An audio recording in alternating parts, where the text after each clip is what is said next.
I want you to imagine that you're driving a really nice sports car. Its engine is built to handle intense bursts of speed and work.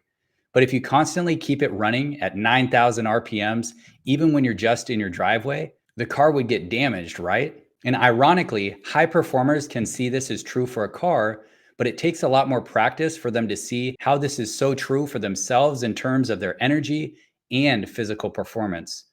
That's why in this video, we're covering the concept of how to train success without training failure. For many high performers, this is the wake up call that they've been needing because one of the most detrimental things that people do when they're approaching their fitness and nutrition is stretching themselves way too far.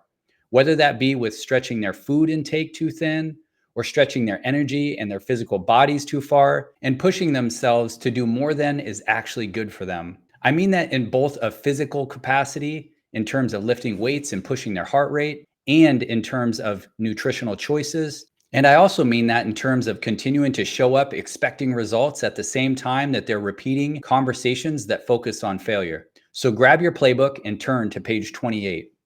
It looks like this, and you're going to draw along with me. The concept we're discussing is the law of diminishing returns. Up the side, you can see we're measuring quality.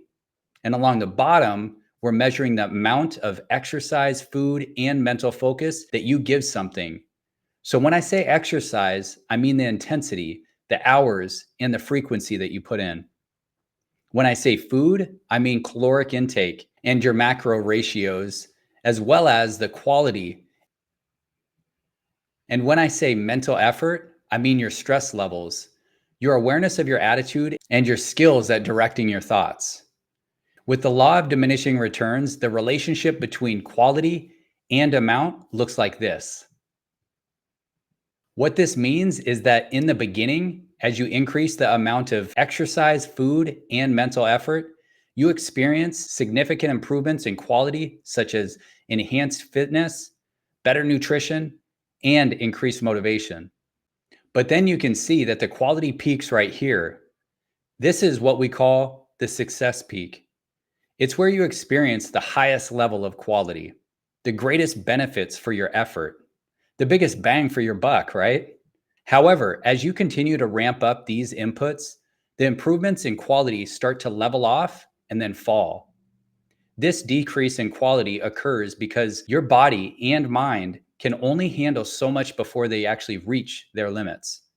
Eventually, when you push beyond that point, you may even see a decline in the benefits.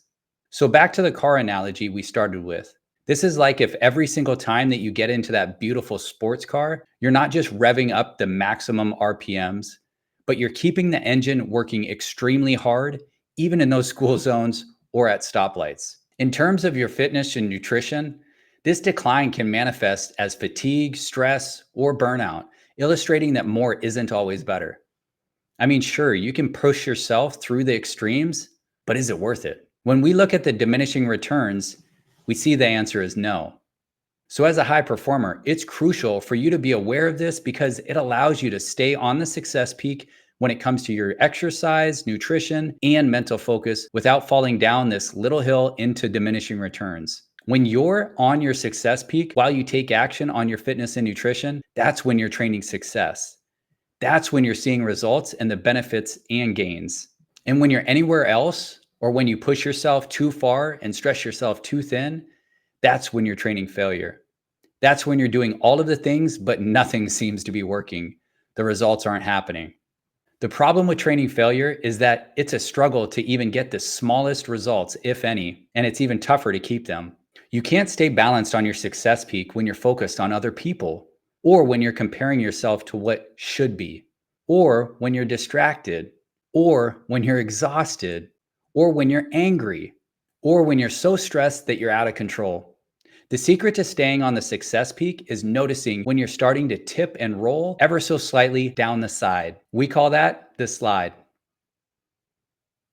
And because high achievers are such responsible people, they fall into a rut of operating the same program when they're at work and with their families. So naturally, they bring that to their efforts to exercise and eat right, thinking that if they just keep pushing hard and grinding and sacrificing, they'll be able to get it all done. After so many years of that, it's common for high achievers to roll into diminishing returns simply because they have been ignoring the warning signs for so long. And more importantly, because no one ever really showed them what to do about it. That's why the rest of this module trains you how to use situation adjusters as a tool to notice those warning signs.